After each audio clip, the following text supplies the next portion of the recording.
Welcome to my channel Reading Era में आपका स्वागत है। आज मैं आपको रेडियो एक्टिव विकिरणों की जो प्रकृति है, जो प्रकृति माने नेचर, जो नेचर प्रकृति नहीं, प्रकृति माने जो नेचर है, वह गुण है, वह मैं बताने जा रहा हूँ। इसमें दिखाया गया है nature of radio active radiations. सर्वप्रथम वैज्ञानिक मैडम क्यूरी ने और रदरफोर्ड ने रेडियो एक्टिव पदार्थों से निकलने वाली विकिरणों को प्रकृति जानने के लिए इन विकिरणों को विपरीत आवेशित दो प्लेटों के बीच स्थापित विद्युत क्षेत्र से होकर गुजरती और रेडियो एक्टिव पदार्थ के 3 प्रकार के विकिरण उत्सर्जित होते हैं। पहला जो होता है वह है रेडियो एक तत्व से निकलने वाली जो विकिरण है एवं उन पर विद्युत क्षेत्र का जो प्रभाव होता है। तो विभिन्न प्रयोगों के आधार पर रेडियो एक्टिव विकिरणों के लक्षण जो है वह निम्नवत ज्ञात है। अल्फा जो किरण होता है अथवा अल्फा कण की जो प्रकृति होती है, अल्फा कण की जो प्रकृति, अल्फा कण के जो प्रकृति विकिरण या अल्फा कण की जो प्रकृति होती है वह विकिरणों का एक भाग जो क्या होता है ऋणात्मक, वो प्लेट की ओर मुड़ जाता है और जो धनावेशित होता है वह सूक्ष्म कणों से बना होता है।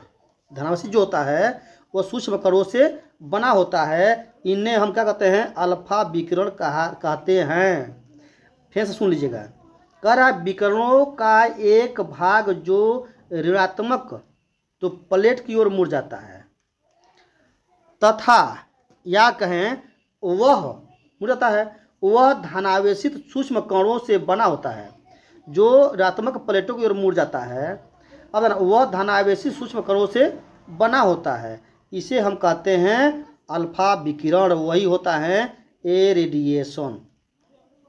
जो क्या होता है जो प्लेटों को मुड़ जाते हैं, कौन विकिरण, यानी विकिरण का एक भाग जो ऋणात्मक प्लेट की ओर, यानी प्लेट क्या होना चाहिए तो प्लेट ऋणात्मक की ओर जो विकिरण का एक भाग मुड़ जाता है और धनावेशित सूक्ष्म कणों से बना होता है, उसे हम कहते हैं अल्फा विकिरण।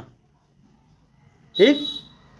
अब देखें, यदि हीलियम परमाणु के दोनों इलेक्ट्रॉनों को, हीलियम परमाणु यानी हीलियम तत्व के परमाणु के दोनों इलेक्ट्रॉनों को निकाल दिया जाए तो शेष नाभिक की जो अल्फा कण कहलाता है, यानी उसके इलेक्ट्रॉन निकाल दिया जाए, किसका हीलियम के परमाणु के दोनों इलेक्ट्रॉनों को, तो क्या होते हैं वो अल्फा कण कहलाता है।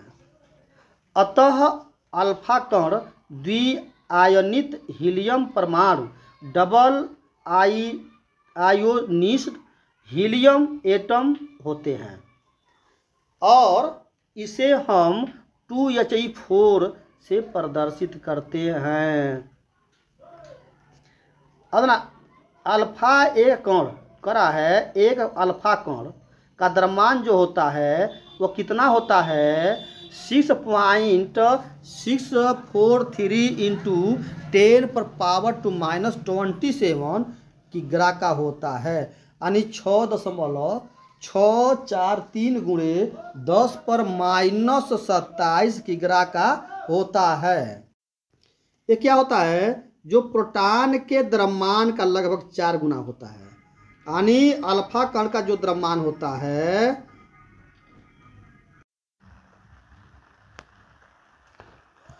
अब इसमें क्या होता है तो यह प्रोटॉन के द्रव्यमान का लगभग क्या होता है 4 गुना होता है। इसी पर आवेश जो होता है वो पॉजिटिव आवेश होता है 3.2 इंटू 10⁻⁻19 कूलम का आवेश होता है, जो प्रोटॉन के आवेश का क्या होता है दुगुना होता है। अल्फा कणों का प्रारंभिक वेग जो है वो रेडियो एक्टिव पदार्थ की प्रकृति पर निर्भर होता है और क्या होता है वह 10⁻⁻2 7 मीटर प्रति सेकेंड के कोटिमान यानी प्रकाश का 1/10वां का होता 10वां भाग का होता है।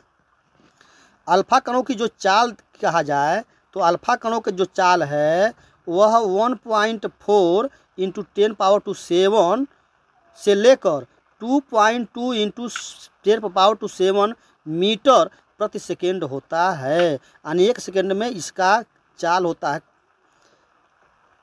1.4 × 10⁻⁷ से 2.4 × 10⁻⁷ मीटर प्रति सेकेंड में यह जाता है। यानी 1 सेकेंड में इतना मीटर जाता है।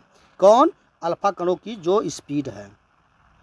किसी एक तत्व के नाभिकों से उत्सर्जित अल्फा कणों का वेग जो है अर्थात उनकी ऊर्जा जो होती है वो क्या होती है? समान होती है।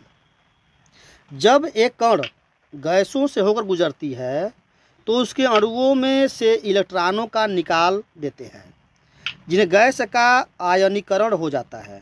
इसमें आयनीकरण की जो क्षमता होती है वह बीटा कण की अपेक्षा 100 गुना होता है 100 गुना होता है और वायु किरण की अपेक्षा 1000 गुना होती है। एक अल्फा कण रुकने से पहले वायु में एक वायुमंडलीय दाब पर लगभग 10⁵ आयन उत्पन्न होता है। क्योंकि अल्फा कण की जो ऊर्जा का जो शोषण बहुत शीघ्र होने लगता है इसलिए इसकी जो वेधन क्षमता अर्थात पदार्थ के भीतर घुस जाने की दूसरी काफ़ी कम होती है।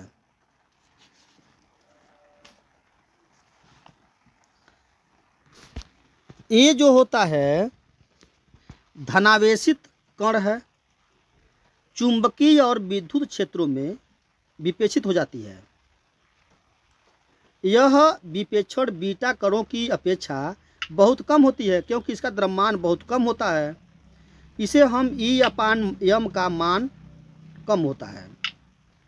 एक कण फोटो प्लेट पर पड़ने पर उसे काला कर देते हैं तथा प्रदीप्तिशील पदार्थों पर जोड़ने पर तीव्र चमक उत्पन्न होता है। इस आधार पर आपतित अल्फा कणों की संख्या को गिना जाता है क्योंकि एक अल्फा कण एक ही चमक पैदा करता है।